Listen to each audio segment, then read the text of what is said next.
ప్రపంచ పర్యావరణ దినోత్సవ ప్రత్యేక కార్యక్రమానికి స్వాగతం సుస్వాగతం.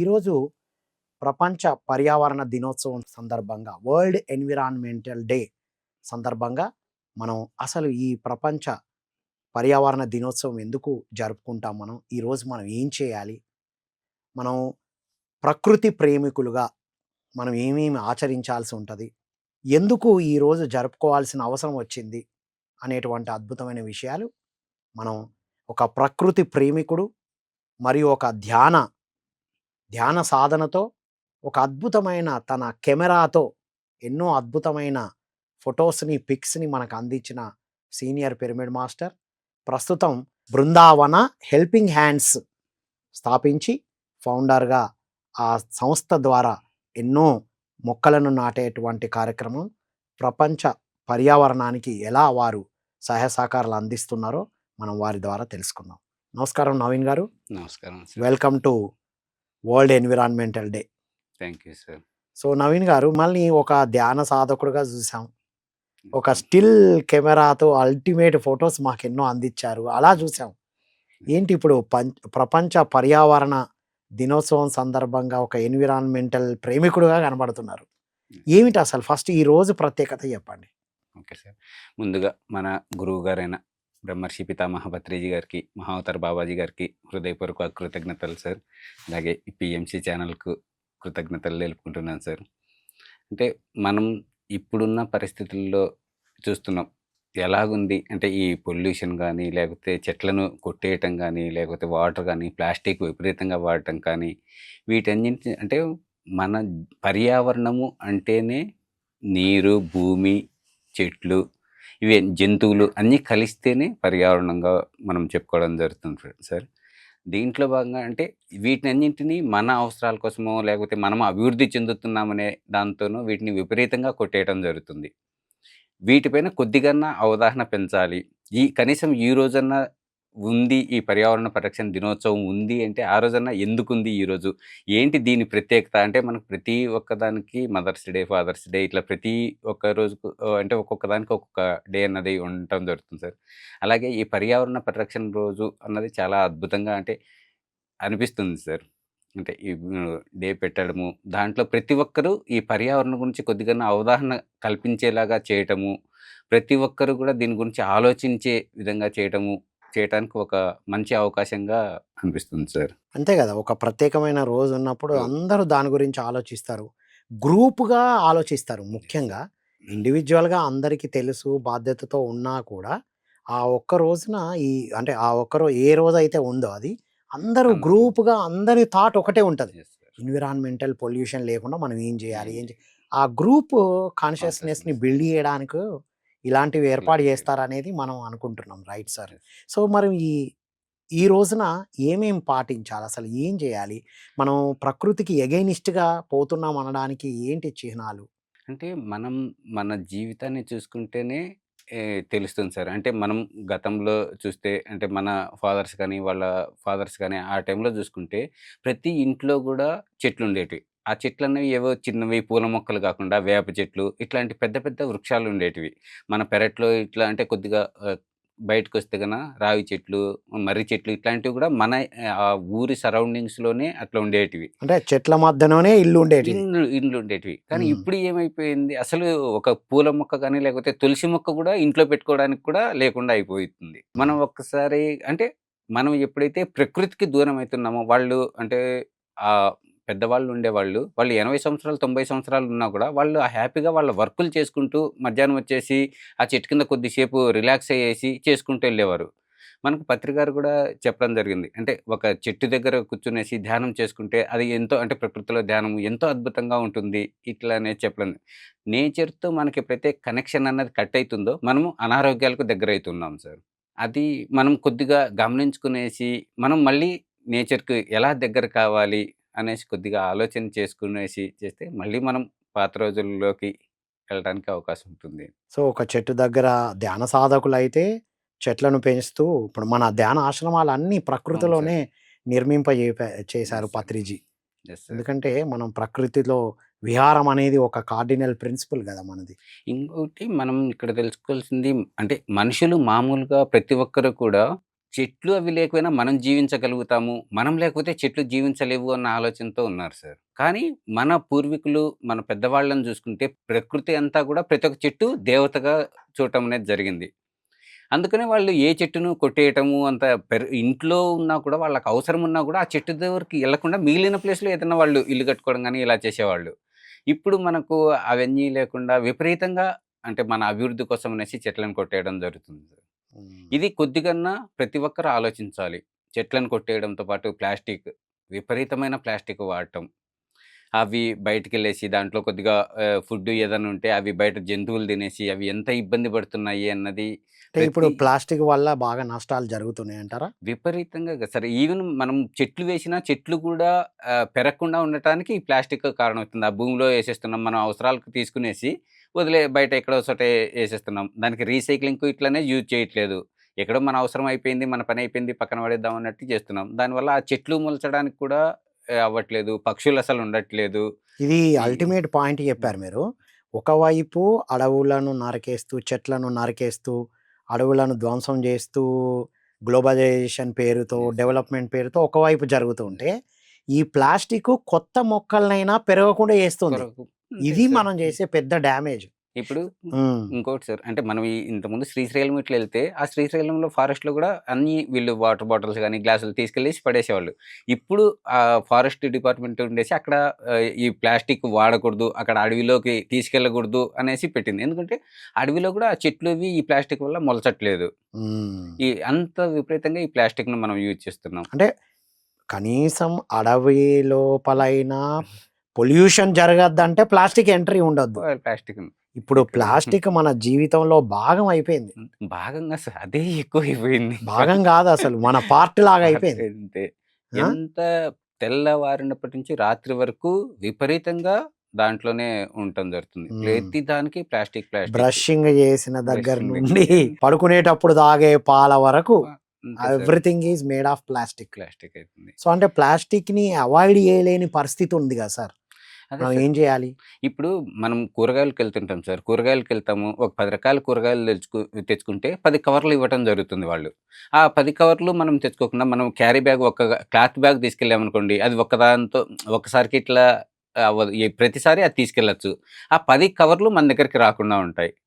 ఇట్లా మనం చిన్న చిన్నవి చేసుకుంటూ వెళ్తే ఎంతో అద్భుతమైన మార్పొస్తుంది సార్. అంటే బయటికెళ్ళేటప్పుడు సంచి తీసుకొని ఎళ్ళడం ఇంపార్టెంట్. ఇంపార్టెంట్. ఒక్కటి ఇంతకుముందు ఈ చేతి సంచులు పట్టుకొని సంచులు తీసుకొని మన వాళ్ళు వెళ్ళేవాళ్ళు. ప్రయాణాలు చేసేవారు. యెస్. ఇప్పుడు చేతి సంచి పట్టుకోవాలంటే అబ్బో! అనుకున్నాం. హ్మ్. ఇప్పుడు మళ్ళీ బ్యాక్ టు హ్మ్. నేచర్. అంటే మనం కొద్దిగన్నా ప్రతి ఒక్కరు కూడా దీనిపైన అవగాహన చేసుకోవాల్సింది. మనం ఏదో అంటే ఇప్పుడు గవర్నమెంట్ చేస్తుందనేసో, ఇంకోరు చేస్తారనేసో, వాళ్ళు మొక్కలు నాటుతాననేసో, లేకపోతే ప్లాస్టిక్‌ని వాళ్ళు ఇప్పుడు చాలామంది అంటారు గవర్నమెంటే ప్లాస్టిక్‌ని నిర్మూలించొచ్చు కదా! చేయొచ్చు కదా! అనేసి. అది అంటే మన ఇంట్లో ఇప్పుడు ఒక షాప్ ఉంది ఒక ఊర్లో. ఆ షాప్‌లో మనమెళ్ళేసి తీసుకోకపోతే ఎవరంతకు వాళ్ళు తీసుకోకపోతే ఆ షాప్ ఏం పెట్టరు కదా! అలాగే ఆ షాపులు నడిచేదే కొనేవాళ్ళు పెరుగుతూ ఉంటే షాపులు పెరుగుతున్నారు పెరుగుతున్నాయి. అంతే. మనం ఇప్పుడు ప్రతి దానికి గూడా ఇట్లా అలవాటు పడేసి అంటే మామూలు స్టీల్‌వి ఇట్లనుకోండి దాంట్లో భోజనం అట్లేస్తే మళ్ళీ కడగాలి, పెట్టాలి ఇయంతా ఎందుకు? ఆ డిస్పోజబుల్. ప్లాస్టిక్‌ది డిస్పోజబుల్ అయితే ఆ ప్లాస్టిక్ తీసేసి అక్కడ పడేస్తే సరిపోతుంది అన్న ఆలోచనతో మనం అంటే వర్క్ తగ్గించుకోవాలి ఇంకోటి అనేసి ఆలోచన చేస్తున్నాం గానీ, దానివల్ల నేచర్‌కి ఎంత ఇబ్బంది పడుతుంది. ఆ నేచర్ ఇబ్బంది పడడం వల్ల నెక్స్ట్ మన భావితరాలకు ఏంటి పరిస్థితి అన్నది ఖచ్చితంగా మనం ఆలోచించాలి గదా సార్. ఇది అల్టిమేట్. అసలు ఆ ప్లాస్టిక్ తీసుకోవడం వల్ల ముందు మనకు డ్యామేజ్ అయితుంది. అంతే. మనం తీసుకున్నది బయట పడేసి ప్రకృతిని కూడా డ్యామేజ్ ప్రకృతి గూడా చేస్తున్నాం. చేస్తున్నాం. ఇప్పుడు మనమేమన్నా లాభం పొందుతున్నామా అంటే దానివల్ల ఏం లేదు. అంటే ఇక్కడ ప్లాస్టిక్ ఎక్కువ వాడకం అనేది మనుషులు మ్యాన్ పవర్ తగ్గడం వల్ల ఈ షార్ట్‌కట్ మెథడ్‌లో వచ్చిందేమో అనిపిస్తుంది గదా! Yes sir. అంటే ప్రతి ఒక్కరు వాళ్ళ వర్క్‌ని జాగ్రత్తగా అలాగే. చేసుకుంటే అదే. ఇవన్నీ అవసరం ఉండదేమో అంటారా? అవసరం ఉండదు. హ్మ్. అందులో ఇంకొకటి వర్క్ చేసేవాళ్ళు ఇంతకుముందు అంటే మన పెద్దల వాళ్ళు ఉమ్మడి ఫ్యామిలీలు ఉండేటివి. ఎంత వర్కయినా గూడా వాళ్ళు ఆటోమేటిక్‌గా ఒక్కొక్కరు ఒక్కొక్క వర్క్ చేసుకునేవాళ్ళు. ఇప్పుడు మనకు అంత వర్క్ చేసే స్టామినా కూడా లేదు. అందుకు ఎంత స్లో ఈజీగా అయితుంది, ఎంత ఇట్లయితుంది అనేది దాన్ని చూసుకునేసి చేస్తున్నారు. అంటే దానికి ఆ స్టామినా తగ్గడానికి కూడా రీజన్ మళ్ళీ ఇదే కదా. కదా సార్. మనం ఇవే తినే సర్క్యులేటెడ్. ఫుడ్డు, మనం తినే ఆ, ఇవి, ఇవన్నీ గూడా అంతే కదా సార్. వాళ్ళు ఇంతకుముందు మన ఇంట్లోనే వడ్లవి దంచుకునేసి, రొట్టెలు చేసుకునేసి, రాగి సంగటి అవి చేసుకునేసి, తినేసి హ్యాపీగా ఉండేవాళ్ళు.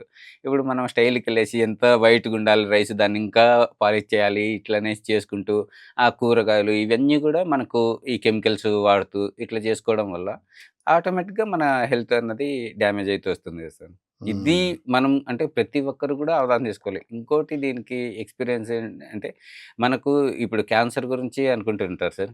క్యాన్సర్ అంటే అది ఒక మనకిప్పుడు ఫీవర్‌లాగా అలా ఉంది. ఇంతకుముందు ఒక 40, 50 సంవత్సరాల క్రితం క్యాన్సర్ అంటే ఏదో ఎవరికో, వెయ్యికో, కోటికో ఒకరికో వచ్చేది ఇట్లా అనేసి అనుకుంటుంటారు. కానీ ఇప్పుడు చూస్తే అది ఒక జ్వరంలాగా ఇట్లా అయిపోయింది. నార్మల్ అయిపోయింది. నార్మల్ అయిపోయింది. కానీ ప్రతి ఒక్కరు ఏమంటారు, అంటే మనకి ఇప్పుడు అడ్వర్టైజ్‌మెంట్‌లు ఇవి టీవీల్లో గాని, ఇంకో దాంట్లో చూపియడము, అంటే మనకు పాన్ పరాగేసుకోవడము, లేకపోతే చుట్టలు బీడీలు, సిగరెట్లు తాగితే వాటి క్యాన్సర్ వల్ల వస్తుంది వస్తుంది, అనుకుంటారు. వస్తుంది అనుకుంటున్నారు. కానీ మనం ఇక్కడ అబ్జర్వ్ చేయాల్సిందేది, మనం ఇంతకు ముందు ఒక 10, 20 సంవత్సరాల క్రితము మనకు ఈస్ట్ గోదావరి, వెస్ట్ గోదావరి అటెళ్ళామనుకోండి, వాళ్ళు పెద్ద పెద్ద చుట్టలు అవి విపరీతంగా తాగేవాళ్ళు జెంట్స్ అంతా.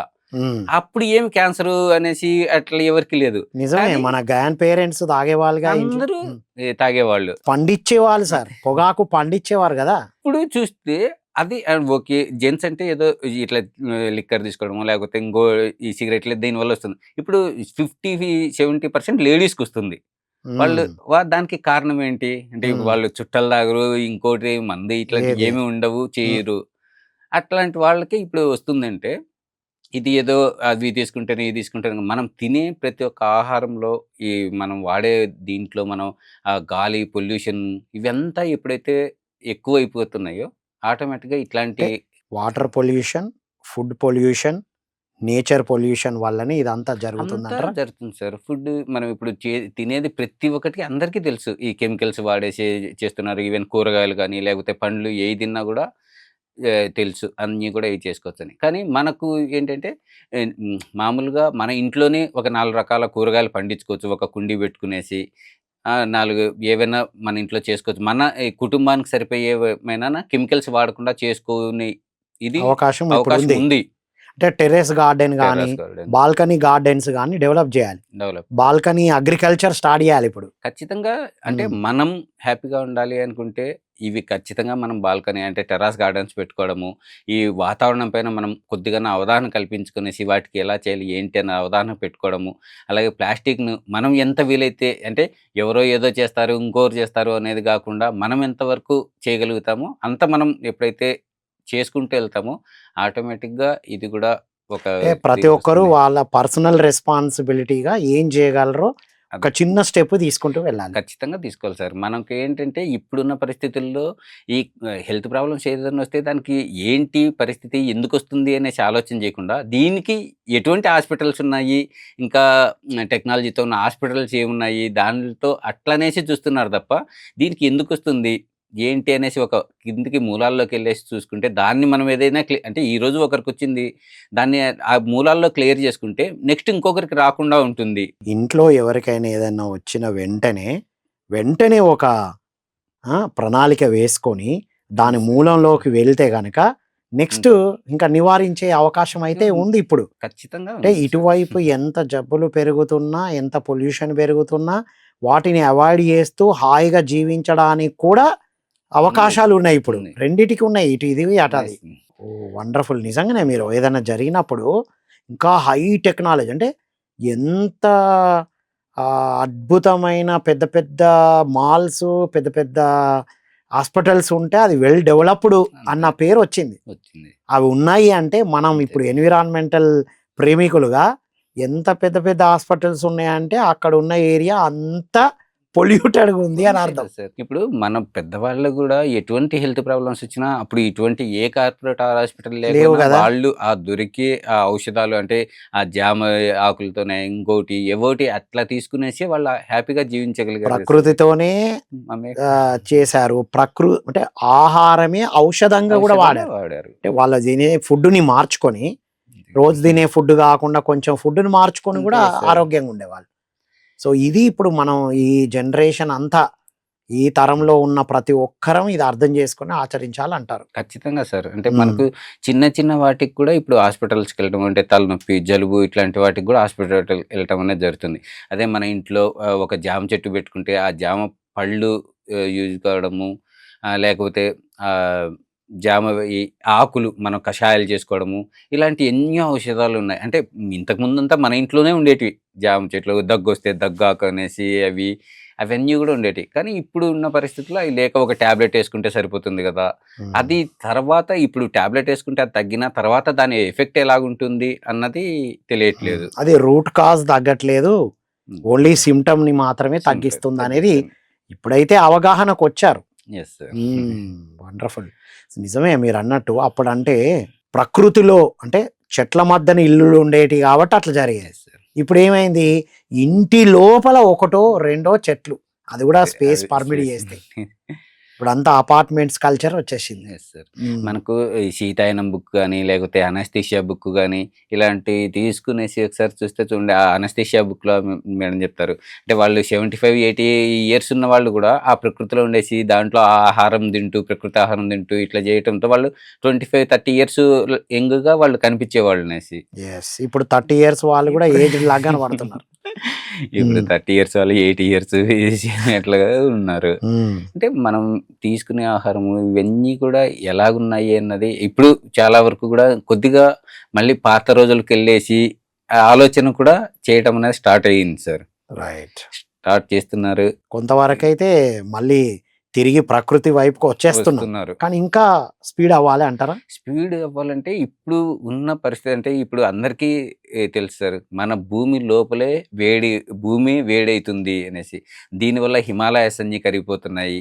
హిమాలయాస్ కరిగిపోయి మనకు ఎప్పుడు వర్షాలొస్తున్నాయి, ఎప్పుడు ఎండలొస్తున్నాయి ఏంటి అనేది తెలియట్లేదు. ప్రతిరోజు ఇది టీవీల్లో, రేడియోస్‌లో ఈ న్యూస్ అనేది చూపిస్తూనే ఉన్నారు. ప్రకృతి ఎలా ఉంది? భూమి ఎలా ఉంది? అంటే ఇప్పుడు ఒకసారి అంటే లాస్ట్ టైమ్ ఒకసారి డాక్టర్ న్యూటన్ గారిని కలవటం జరిగింది సార్. ఆయన చెప్పారు ఇప్పటికే మనకు అంటే భూమి పైన వేడి అన్నది 47, 48 డిగ్రీస్ దగ్గరకున్నాము. మనం 55 దాటితే భూమి పైన మనిషి అన్నవాడు జీవించడమే కష్టము అనేసి చెప్పడం జరిగింది. హ్మ్. ఇప్పుడు మనం చూస్తే అలాగే ఉంది. ఈ వేడిలు చూడండి అంటే మన ఈ ఉత్తరప్రదేశ్‌లో విపరీతమైన వర్షాలు, వడగాలులు దానిలతో కొన్ని వందల మంది ఇట్లా చనిపోవడము, ఇలాంటివి. అలాగే మన కేరళలో లాస్ట్ ఇయర్ అనుకుంటా కేరళలో చూసాం సార్. అది అంటే కొద్దిగా వర్షం వచ్చేసి ఆ ఊర్లే కొట్టుకొని పోవడం జరిగింది. దానికి కొద్దిగా బ్యాకెళ్ళేసి చూస్తే అక్కడ ఒకప్పుడు మహా వృక్షాలుండేటివంట. ఆ వృక్షాలన్నీ ఏ అవి తోటలు పెట్టుకోవడానికని అవి వేర్లతో సహా తీసేయడం జరిగింది. వేర్లతో సహా తీసేసి పైన ఊరికే మట్టి జల్లటం జరిగింది. అందుకు హ్మ్. కొద్దిగా వాటర్ వచ్చేటప్పటికి కిందంతా ఓపెన్‌గా అంటే డొల్లలాగా ఉంది. పైన మాత్రం పైన మాత్రం మట్టిగా మంచి ఉండేసి వాళ్ళు బిల్డింగ్‌లు కట్టారు. హ్మ్. ఇది తోటలో పెట్టుకున్నారు. వర్షం కొద్దిగా వాటర్ వచ్చేటప్పటికి అదంతా కొట్టుకొని పోవడం. దానిలతో కొన్ని ఊర్లే కొట్టుకొని పోవడం జరిగింది. వాహ్! ఇట్లాంటివి ఎన్నో అంటే చూస్తున్నాం. మనకిప్పుడొచ్చే అతివృష్టి, అనావృష్టి హ్మ్. రెండిటికి మూలం మనం ప్రకృతిని మానవుడే ప్రకృతిని డెవలప్‌మెంట్ పేరుతో, ఎదుగుదల పేరుతో ధ్వంసం చేయడము అంటున్నారు మీరు. అంతే ఖచ్చితంగా సార్. హ్మ్. మనం ఇది ఎదుగుతున్నాము. లేకపోతే మనకు నెట్‌లలో దీంట్లలో చూస్తే 4జీ వచ్చింది, 5జీ వచ్చింది ఇవి అనేసి చెప్తున్నారు. లేకపోతే మనకు వంట చేసుకోవడానికి కుక్కర్‌లు గాని, ఇంకోటి గాని ఇయొచ్చాయి. కానీ మళ్ళీ వీళ్ళేం చెప్తున్నారు వాటికి సెల్లులు ఎక్కువ వాడకూడదు, వాటికి దూరంగా ఉండాలి. లేకపోతే మనం మట్టి పాత్రలోనే వాటర్ తాగాలి, మట్టి కుండల్లోనే భోజనాలు చేసుకోవాలి. ఇట్లాంటివన్నీ చేస్తున్నారు. అంటే మనం ఎటు వెళ్తున్నాము, ఏంటి అన్నది కొద్దిగా అబ్జర్వ్ చేసుకునేసి మనం ఏదైతే చేయగలుగుతామో, ఎవరో చేస్తారు, ఏదో పెడతారు అనకుండా, మనం దాన్ని ఎప్పుడైతే ముందుకు తీసుకెళ్ళగలుగుతామో, అప్పుడు అద్భుతంగా దీన్ని ఇంకా అద్భుతం ముందుకు తీసుకెళ్ళగలుగుతాం అనేసి అంటే అనుకుంటున్నాను. మీరు ఈ ఫౌండేషను ఉద్దేశ్యం అంతా గూడా ఈ ఎన్విరాన్మెంటల్ పొల్యూషన్‌ని తగ్గించే ప్రాజెక్ట్‌గానే తీసుకున్నారా దీన్ని మీరు? అవును సార్. ఇది తీసుకోవడం మనము 3 ఇయర్స్ నుంచి చేయడం జరుగుతుంది సార్. ఈ బృందావన్ హెల్పింగ్ హ్యాండ్స్ అనేసి పెట్టేసి 3 ఇయర్స్ అయితుంది. హ్మ్. దీంట్లో మనం ఎన్నో కార్యక్రమాలు చేయడం జరిగింది.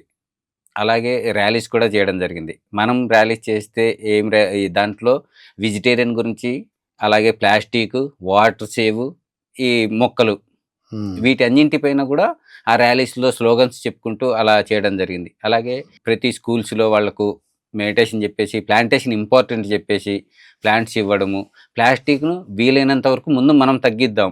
తగ్గిచ్చి తర్వాత బయటికెళ్ళేసి గూడా చెప్దాము. అందరికీ ఈ విషయాలు తెలియాలి అన్న ఉద్దేశంతోనే ఇది పెట్టడం జరిగింది సార్. మనం మెడిటేషన్‌తో పాటు ఇవి గూడా కంపల్సరీ అవసరము అన్న దాంట్లో ఇది పెట్టి చేయడం. మీరన్నట్టు మెడిటేషన్ చేస్తున్నామంటే మనం ఎన్విరాన్మెంట్‌కి మన థాట్ పొల్యూషన్స్ వెళ్ళకుండా మనం చాలా చాలా అద్భుతంగా వర్క్ చేస్తున్నాం. సార్ కానీ ఫిజికల్‌గా జరిగేది కూడా బాధ్యత తీసుకోవాలన్నది మీకు ఖచ్చితంగా సార్. మీ ఇంట్యూషన్ ద్వారా చేస్తున్నారు పని. Yes sir. అందులో మనము ర్యాలీస్ చేస్తుంటాం. లేకపోతే క్లాసులు పెడుతుంటాము. దీని కొన్ని గురించి. వందల మంది సేవ్ వాటర్ అని. మామూలుగా ఈ వెజిటేరియన్ ర్యాలీస్ అయినా సార్ అవి మ్మ్. పెడుతుంటాం. ఆ వెజిటేరియన్ ర్యాలీస్‌లో కూడా చాలా మంది ఈ ప్లాస్టిక్ గ్లాసులు, ప్లాస్టిక్ ప్లేట్స్ ఇవి యూజ్ పట్టుకొని చేస్తుంటారు సార్. రావడం.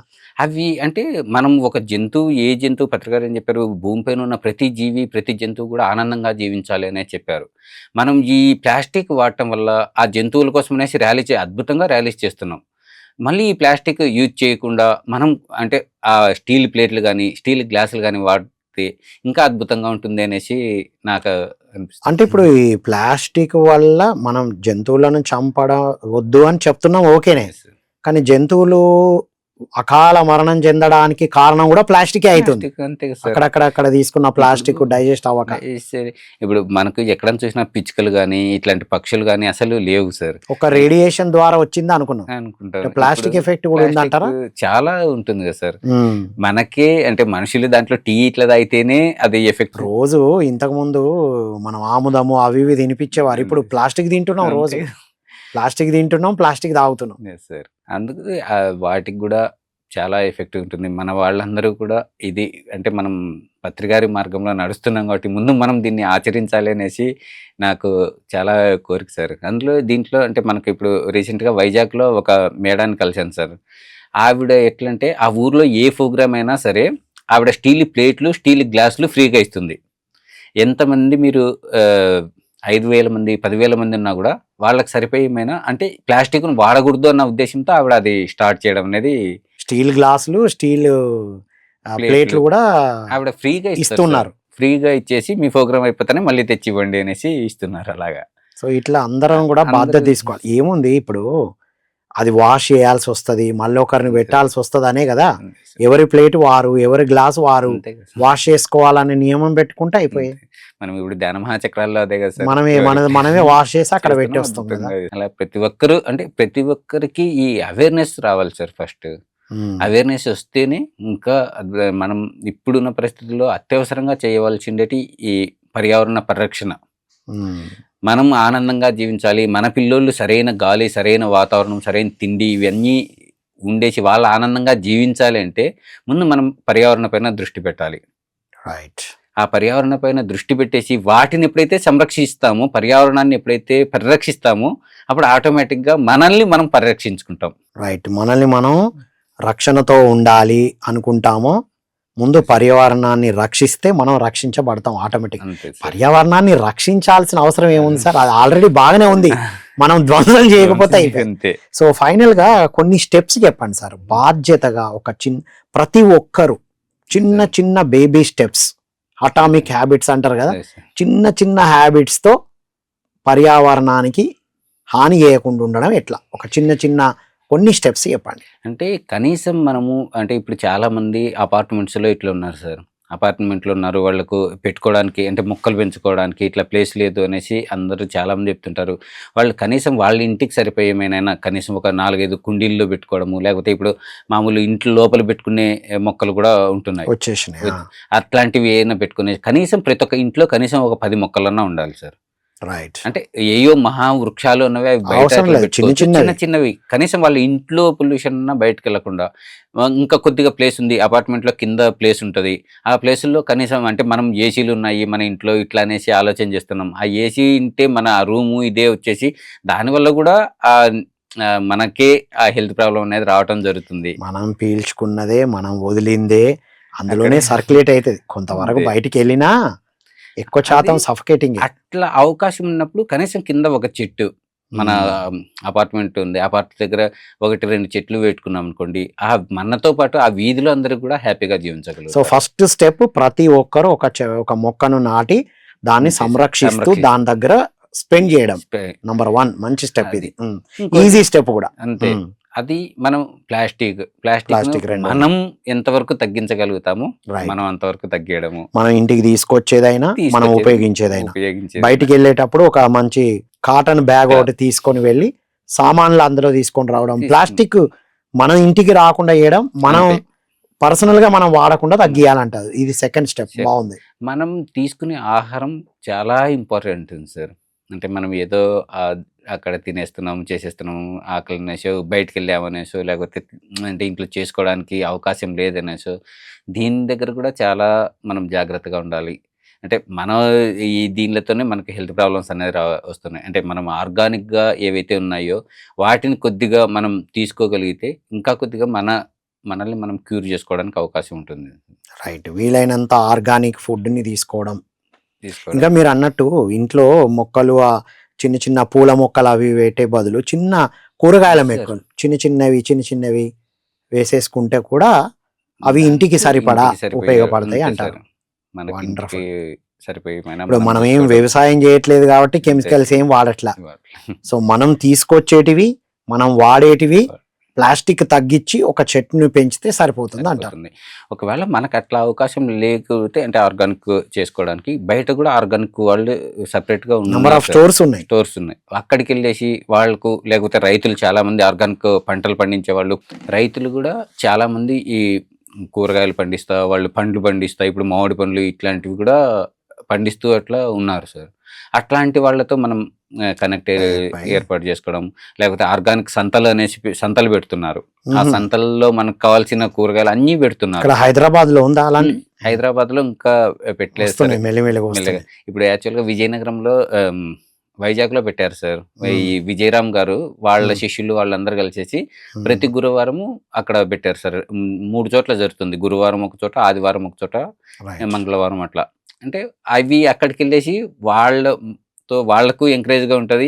మనం హ్యాపీగా ఆ ఫుడ్ తీసుకునే అవకాశం అంతే కదా ఉంటది. సార్. పండించిన వాళ్ళు ఎందుకు పండించట్లేదు అంటే వాళ్ళకు మార్కెటింగ్ లేదు అని. లేదు. ఇంకోటి ఆర్గానిక్ కాస్ట్లీ కాస్ట్లీ. అనే ఆలోచన వస్తుంది. ఇప్పుడు ఇన్ఆర్గానిక్ ఏమో 10 రూపాయలకు వస్తే ఇదేమో 20-25 రూపీస్, 25 రూపాయలు. అంటే ఆల్మోస్ట్ డబుల్ ఉంటుంది.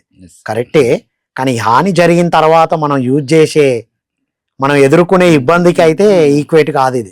మనకు ఇంకోటి సార్, మనం ఎక్కువ ఎప్పుడైతే వాళ్ళ దగ్గర తీసుకోవడం జరుగుతుందో వాళ్ళు కూడా ఆటోమేటిక్ ప్రతి ఒక్కరు కూడా ఈ పర్యావరణ గురించి ఖచ్చితంగా అవగాహన చేసుకోవాలి. వాళ్ళు చేసుకోవడంతో పాటు వాళ్ళకి తెలిసిన వాళ్ళందరికీ, ఇప్పుడు యాక్చువల్గా మన మెడిటేటర్స్ అనుకోండి, మెడిటేటర్స్ చాలామంది స్కూల్స్కి కానీ కాలేజెస్కు ఇలా పిల్లలకు చెప్పడానికి, ధ్యానం చెప్పడానికి వెళ్తున్నారు. ఆ ధ్యానం చెప్పండి, శాకాహారం గురించి చెప్పండి, దాంతోపాటు ఈ పర్యావరణ పరిరక్షణ గురించి కూడా కొద్దిగా అవగాహన కల్పిస్తే ఇంకా అద్భుతంగా ఉంటుంది అన్నది నా ఆలోచన సార్. వండర్ఫుల్ నవీన్ గారు, thank you so much. So ఇది మిత్రులారా, విన్నాం కదా, ప్రపంచ పర్యావరణ దినోత్సవం సందర్భంగా మనందరం మేల్కోవాలి. మనం ఎందుకు అనారోగ్యంగా ఉన్నాం, మన పూర్వీకులు ఎందుకు అంత ఆరోగ్యంగా ఉన్నారు? వారు డైరెక్ట్ పొగాకు పండిస్తూ పొగాకు వ్యాపారం చేస్తూ కూడా మా నాన్నగారు గుర్తుకొస్తున్నారు ఇప్పుడు మాట్లాడుతుంటే. పొగాకుని అమ్ముతూ టేస్ట్ చేస్తూ ఉండేవారు. ఏ జబ్బు లేదు వారికి. 80-85 సంవత్సరాలు బ్రతికారు. మనం ఇప్పుడు 40-50కే ఇబ్బందులు పడుతున్నాం. ఎందుకని అంటే వాటి వల్ల ఎఫెక్ట్ కన్నా మనం యూజ్ చేసే ప్లాస్టిక్, మనం చెట్లను పెంచకపోవడం, చెట్లు నరుకుతూ ఉన్నాం ఒకవైపు, మనం ఉపయోగించే ప్లాస్టిక్ కొత్తగా మొలకెత్తాల్సిన చెట్లు కూడా మొలకెత్తట్లేదు. జంతువుల మరణానికి మరొక కారణం ప్లాస్టిక్. కాబట్టి మిత్రులారా, నవీన్ గారు చెప్పినట్టు మనం ఆ చిన్న చిన్న స్టెప్స్తోనే పర్యావరణానికి మనం పర్యావరణం అంటే ప్రకృతి అంటే ఎవరు? మనమే ప్రకృతి. ఒక చెట్టు మన దగ్గర ఉంది అంటే మన లంగ్స్ని మనం సరిగ్గా కాపాడుకున్నట్టు. ఒక జంతువుని సరిగ్గా మన దగ్గర పెంచుతున్న ఒక జంతువుని బ్రతికించాము అంటే మనం నడవడిక, మనకు కావలసిన ఆహారాన్ని సంపాదించుకునే శక్తి మన దగ్గర ఉన్నట్టు అని మనం అర్థం చేసుకొని, ప్రకృతి అంటేనే అన్నీ కలగలిపి ఉంటుంది, మన వల్ల అవి కాదు, వాటి వల్ల మనం అనేటువంటి అవగాహనతో ఉండాలని కోరుకుంటూ, అందరం మన బాధ్యతగా ఏం చేయగలమో అది చేస్తూ ఉండాలని కోరుకుంటూ, ఇది ఈనాటి కార్యక్రమం. మరో కార్యక్రమంలో మళ్ళీ కలుద్దాం. అంతవరకు సెలవు. Thank you all.